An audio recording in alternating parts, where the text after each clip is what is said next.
శ్రీ గురుభ్యో నమః. నేను మీ ప్రసాద్. మీరు చూస్తున్నారు ప్రసాద్ ఆస్ట్రాలజీ యూట్యూబ్ ఛానల్. ఈ వీడియోలో మనము పంచాంగము అనే అంశంలో భాగంగా 5వది అయినటువంటి కరణము గురించి తెలుసుకుందాము.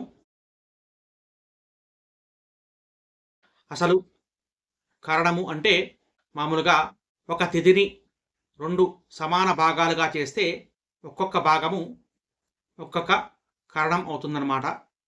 మన వాళ్ళు ఈ విధంగా ప్రతి అంశాన్ని కూడా ఒక్కొక్క పద్ధతి ఒక్కొక్క రకంగా తీసుకున్నారన్నమాట. కరణాన్ని ఈ విధంగా తీసుకున్నారు మన వాళ్ళు. ఇక ఈ కరణాలు వరుసగా భవ, బాలవ, కౌలవ, తైతుల, గరజి, వనజి, విష్టి లేదా భద్ర అని కూడా అంటారు. తర్వాత శకుని, చతుష్పాత్, నాగ, కింస్తుగ్న అనే ఈ 11 కరణాలు ఇచ్చారన్నమాట. అయితే ఇందులో స్థిరకరణాలు, చరకరణాలు అని 2 ఉన్నాయి. స్థిరకరణాలు 4. అవి శకుని, చతుష్పాత్, నాగ, కింస్తుగ్న అనేవి 4. ఈ 4 కూడా స్థిరకరణాలు. ఇవి కేవలం బహుళ చతుర్దశిలో 2వ భాగము, అమావాస్య 2 పూర్తిగా, అలాగే శుద్ధ పాడ్యమికి ఈ 4 కరణాలు వస్తాయన్నమాట. మిగిలిన టైంలో ఇవి మధ్యలో రావు. ఇక మిగిలిన 7 కరణాలు ఇవి చరకరణాలు. ఇవి మాత్రమే రిపీట్ అవుతుంటాయి. ఈ 4 స్థిరకరణాలు మాత్రము బహుళ చతుర్దశి, అమావాస్య మొదటి భాగంలో ఒక కరణము, తర్వాత 2వ భాగంలో ఇంకో కరణము, అలాగే శుద్ధ పాడ్యమికి ఒక కరణము, ఈ విధంగా వస్తూ ఉంటాయన్నమాట. ఇక వీటి యొక్క ఫలితాల గురించి మనం ఇప్పుడు చూద్దాము. ముందుగా భవ అనే కరణము. ఈ భవ అనే కరణంలో ఎవరైతే పుడతారో వాళ్ళు మందబుద్ధి గలవాళ్ళు, తొందరపాటు గలవాళ్ళు, ఉదారవంతులు, సుఖవంతులు, అయితే ధనం లేని వాళ్ళు సేనాధిపతి అయ్యే అవకాశం ఉంటుందన్నమాట. ఇది భవ అనే కరణము.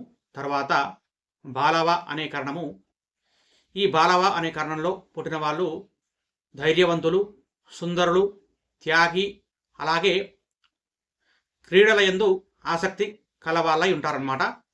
తర్వాత కౌలవ అనే కరణంలో ఎవరైతే పుడతారో మామూలుగా సంతోషము, ఉత్సాహము కలవాళ్ళు, అలాగే కొన్ని పాపకార్యాలు చేసేవాళ్ళు, అలాగే సుఖవంతులు అయి ఉంటారన్నమాట. కాకపోతే వీళ్ళు చాటున తిట్టేవాళ్ళు, ఎదురుగా పొగడేవాళ్ళు అయి ఉంటారన్నమాట. ఇక తర్వాత ఈ తైతుల అనే కరణంలో ఎవరైతే పుడతారో వాళ్ళు సాత్వికులు, యథార్థవాదులు, అలాగే స్థిరమైన ఆలోచనలు కలవాళ్ళు, ఇంకా తీవ్ర స్వభావం కలవాళ్ళు, ప్రతాపశాలి, తమోగుణ ప్రధానులు అయి ఉంటారన్నమాట. ఇంకా వీళ్ళ శరీరము బలంగా ఉంటుంది. కాకపోతే వీళ్ళు ఎప్పుడు కూడా మురికిగా ఉంటారు. అంటే అంత డ్రెస్ సెన్స్ సరిగ్గా ఉండదు, లేదా మురికి బట్టలతో ఉండే అవకాశం ఉంటుందన్నమాట ఈ తైతుల అనే కరణంలో పుట్టేవాళ్ళు.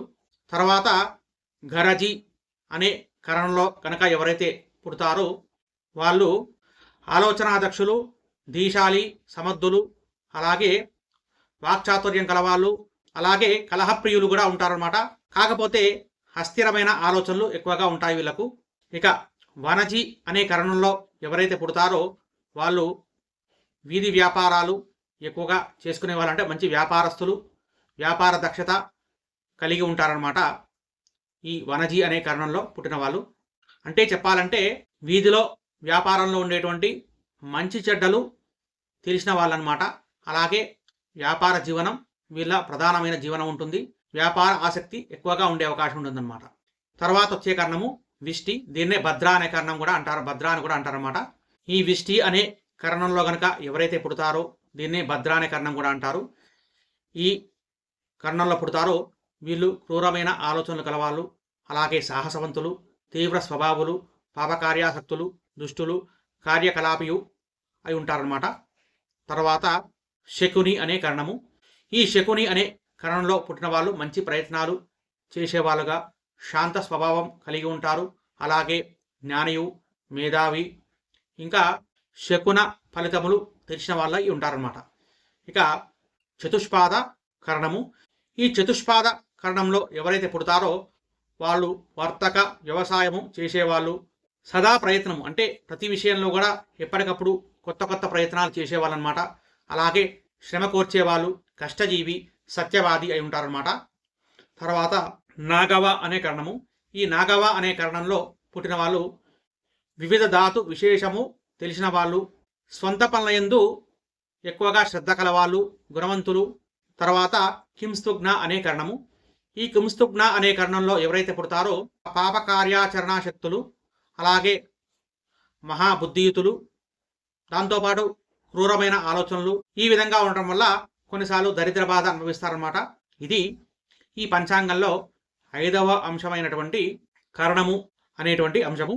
ముఖ్యంగా చెప్పాలంటే వివాహాది శుభకార్యాల్లో ముఖ్యంగా స్థిర కరణాలైనటువంటి శకుని, చతుష్పాద్, కింస్తుగ్నం అనేటువంటి కరణాలు, అలాగే చర కరణాలైనటువంటి విష్టి, వనజి అనే కరణాలు అంత మంచివి కావు. ఈ కరణాలలో ఎక్కువగా శుభకార్యాలు చేయరన్నమాట. మిగిలిన కరణాలు వస్తే వాటిల్లో శుభకార్యాలు కూడా ఆచరిస్తారు. ఇది ఈ పంచాంగంలో కరణము అనేటువంటి అంశము. ఈ వీడియో కనుక మీకు నచ్చితే లైక్ చేయండి, షేర్ చేయండి.